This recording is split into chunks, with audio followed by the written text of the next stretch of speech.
Prenez place, je vais vous raconter Réponse, d'après les frères Grimm, écrite par Anne Lanoé, illustrée par Antoine Deprez.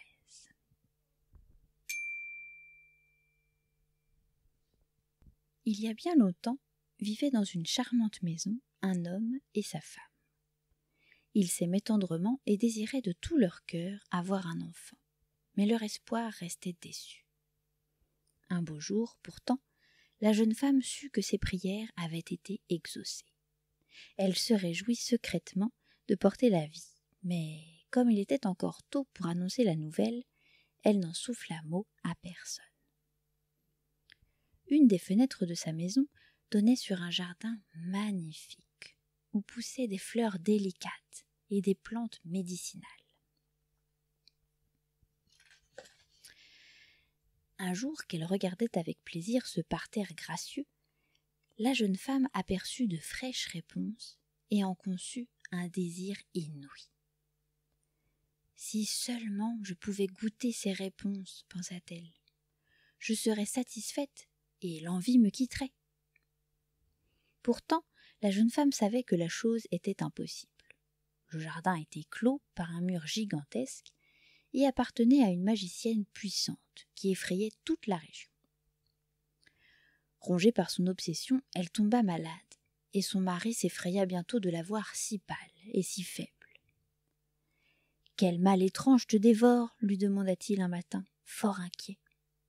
« Je voudrais goûter aux réponses que j'aperçois de ce côté de la fenêtre, » lui répondit-elle éplorée.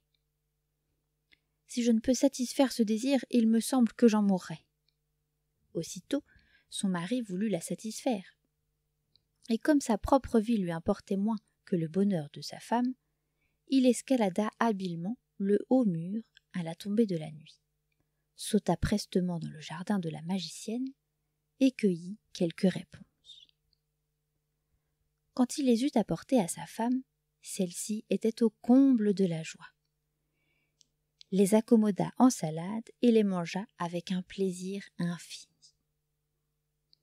Mais elle avait trouvé les réponses si fraîches et si savoureuses que le lendemain, elle en voulut davantage.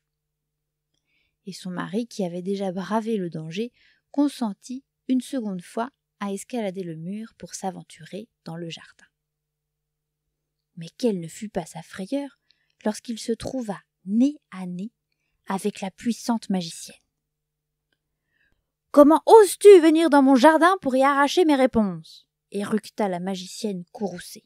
« Qu'as-tu à dire pour ta défense, avant que je ne te transforme en rocher ?» « Pardonnez-moi, » supplia le brave homme en tombant à genoux. « Je n'aurais jamais pensé vous offenser si ma femme n'avait posé les yeux sur vos réponses il y a quelques jours. Depuis, elle en est folle et en mourra si elle ne peut plus en manger. »« Soit, » dit la magicienne après avoir réfléchi. « Tu peux venir chaque jour, cueillir autant de réponses que tu voudras pour satisfaire ta femme. Mais promets-moi que tu me donneras l'enfant qu'elle porte en secret. »« Je vous le promets, » dit le mari sans plus réfléchir, tant il tremblait de peur. Et quelques mois plus tard, quand l'enfant vint au monde, la magicienne se présenta comme elle l'avait dit. Elle prénomma la petite fille Réponse et l'emmena loin de ses parents. Au fil des ans, Réponse devint la plus charmante enfant que l'on ait vue sous le soleil. Quand elle eut atteint ses 12 ans, la magicienne la fit enfermer, au beau milieu de la forêt, dans une tour imprenable, sans porte ni escalier. Elle la gardait ainsi jalousement, loin du monde, et seule, une petite fenêtre permettait à l'enfant d'apercevoir le bleu du ciel. Chaque fois que la magicienne venait visiter Réponse, elle hélait la petite depuis le bas de la tour. « Réponse ! Réponse ! Déroule tes beaux cheveux afin que je monte !» La jeune fille, dont on n'avait jamais coupé les cheveux, les avait fort longs et déroulait alors ses longues tresses blondes, brillantes comme de l'or pur, et les accrochait à une poulie, de sorte que la magicienne, se hisse jusqu'à la fenêtre.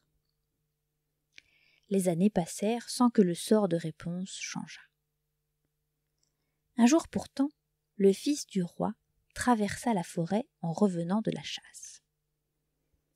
Comme il chevauchait insouciant dans le sous-bois, il entendit soudain le chant cristallin d'une jeune fille.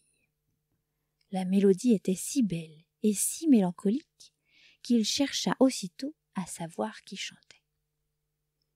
Las, il ne trouva pas de porte au bas de la tour et s'en revint chez lui, étonné et songeur. Le chant de Réponse avait tant ému son cœur qu'il revint chaque jour pour l'écouter. Et un jour, alors qu'il patientait au pied d'un arbre, il aperçut la magicienne qui s'approchait de la tour. « Réponse!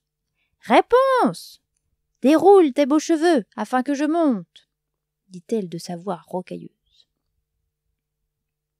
Aussitôt, 2 tresses se déroulèrent pareilles à une rivière d'or, et le prince vit la magicienne se hisser jusqu'à la fenêtre et disparaître. « Voici donc le moyen de monter à cette tour, pensa le jeune homme. Et le lendemain, à la tombée de la nuit, il prononça la phrase sésame. « Réponse! Réponse!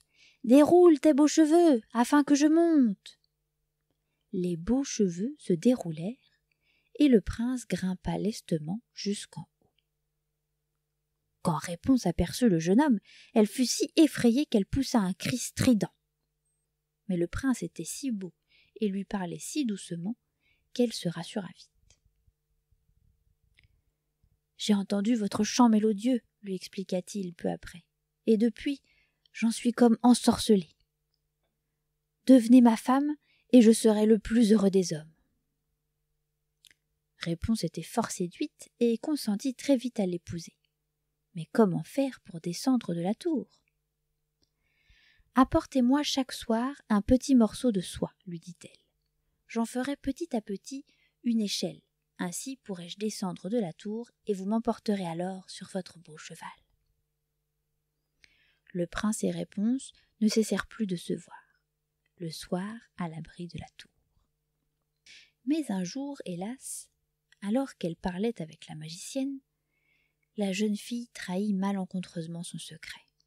« Je ne sais pourquoi, ma reine, mais j'ai bien plus de mal à vous hisser jusqu'ici que le prince qui monte gaillardement jusqu'à la fenêtre le soir. »« Comment ? Petite ingrate !» s'écria la magicienne. « Ainsi tu m'as trompée, alors que je pensais t'avoir éloignée du monde entier ? Mais tu ne te réjouiras pas longtemps de ton amour !» Et sans plus réfléchir, la magicienne enroula plusieurs fois sur elle-même les tresses de la jeune fille, prit une paire de ciseaux et coupa d'un seul coup les beaux cheveux d'or. Réponse eut à peine le temps de voir ses tresses tomber à terre que la magicienne l'emmena dans une contrée désertique et l'abandonna seule et démunie. Puis la mauvaise femme revint vite dans la forêt et imagina un piège pour perdre le prince. Comme celui-ci s'approchait de la tour, le soir venu, et appelait « Réponse ! Réponse ! Déroule tes beaux cheveux afin que je monte !» La magicienne déroula habilement les tresses coupées et laissa le prince grimper. Puis elle l'accueillit en grinçant méchamment. « Te voilà étonné de me voir, tel est prix qu'il croyait prendre. Si tu cherches ta réponse, sache qu'elle est bien loin maintenant, perdue pour toujours, et que tu ne la reverras jamais. » À ces mots, le prince fou de douleur se jeta du haut de la tour, et il s'en fallut de peu qu'il ne meure. Au lieu de cela, le choc le rendit aveugle, ce qui ne lui importait guère puisqu'il ne désirait plus voir le monde sans réponse. Il erra de longues années, seul et désespéré, se nourrissant de baies et de racines, jusqu'au jour où il aborda une contrée désertique éloignée de tout. Il cheminait tristement lorsqu'il entendit soudain la voix de Réponse qui chantait au loin. Bouleversé par cette voix qu'il chérissait tant, Le prince s'approcha, et Réponse, qui le reconnut aussitôt, se jeta à son cou. « Je te retrouve enfin !» murmura-t-elle, les yeux baignés de larmes. Et tandis qu'elle pleurait de joie, les larmes de Réponse touchèrent les yeux du prince, et celui-ci recouvra soudain la vue. Le malheur avait pris fin, et le prince emmena Réponse dans son royaume, où ils coulèrent des jours heureux, sans que rien ni personne puisse jamais plus les séparer.